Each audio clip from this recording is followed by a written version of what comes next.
Hello guys, ഇന്നത്തെ എൻ്റെ goal എന്ന് പറയുന്നത് ഞാനിപ്പോൾ സൈക്കിൾ ചെയ്തുകൊണ്ടിരിക്കുകയാണ്. ഓക്കെ, എനിക്ക് ഒരു 35 km/h റൈഡ് ചെയ്യാൻ പറ്റുമോ നോക്കാം. 35 km ഇപ്പോൾ ഞാനൊക്കെ വെറുതെ ചവിട്ടിക്കൊണ്ടിരിക്കുകയാണ്. 35-ൽ നമുക്ക് ചെയ്യാം, നമുക്ക് ഡാഷ് ചെയ്യാൻ പറ്റും, നല്ല സ്പീഡിൽ പോകാൻ പറ്റുമെന്ന് നോക്കാം. എത്ര വരെ ചവിട്ടാൻ പറ്റും നോക്കാം. എനിക്ക് കാണുന്നുണ്ടെന്നാണ് തോന്നുന്നത്. ഓക്കെ, 22 km,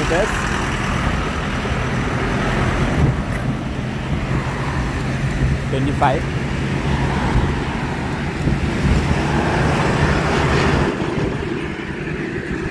29, 31,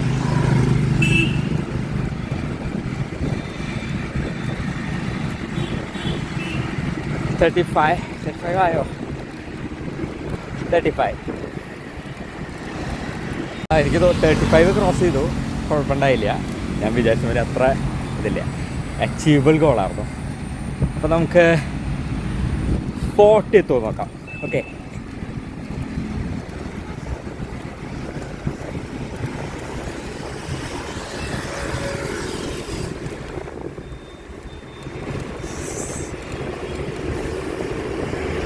കുറച്ച് പണിയാണ്, കാലിൽ വേദനിപ്പിക്കുന്നത്.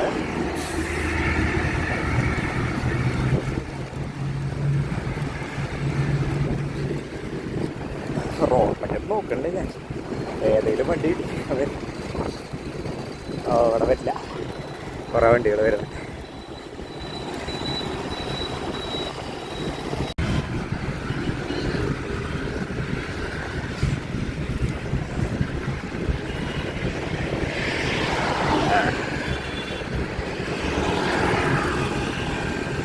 $35,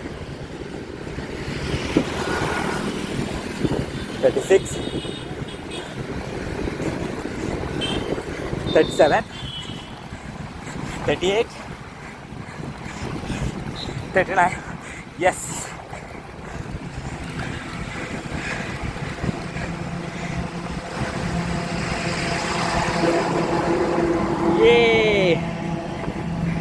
ഞാനിതേ ഈ വീഡിയോ ഡെമോൺസ്ട്രേറ്റ് ചെയ്യാനുള്ള കാരണം എന്താ വെച്ചാൽ, നമുക്ക് ഒരു ഗോൾ അല്ലെങ്കിൽ ഒരു ടാർഗറ്റ് ഉണ്ടെങ്കിലാണ് നമുക്ക് മൈൻഡ് ഫോക്കസ് ചെയ്ത് വർക്ക് ചെയ്യണം. ഓക്കെ, പിന്നെ നമ്മുടെ പൊട്ടൻഷ്യൽ എന്താണെന്ന് നമുക്ക് അറിയാൻ പറ്റുള്ളൂ. നമുക്ക് നമ്മുടെ കപ്പാസിറ്റി എത്രയാണ്, നമ്മുടെ പൊട്ടൻഷ്യൽ എത്രയാണെന്നൊക്കെ അറിയാൻ പറ്റുള്ളൂ. ഞാൻ ആദ്യം വിചാരിച്ച് 35 km മാക്സിമം എന്ന് വിചാരിച്ചു. 35 ആക്കി ചെയ്തപ്പോൾ 40 ഇതാക്കി. അപ്പോൾ എൻ്റെ മൈൻഡ് വർക്ക് ചെയ്തു. ഓക്കെ, അപ്പോൾ നമുക്കൊരു ഫോക്കസ് ഉണ്ടാവുള്ളൂ. അതേമാതിരി തന്നെ ഒരു ടാർഗറ്റ് ഡിഫൈൻ ചെയ്താലാണ് നമ്മളതിന് വേണ്ടി ഹാർഡ് വർക്ക് ചെയ്യുള്ളൂ. അതുണ്ടായാലാണ് നമുക്കൊരു പേഴ്സണൽ ഗ്രോത്ത് ഉണ്ടാവുള്ളൂ.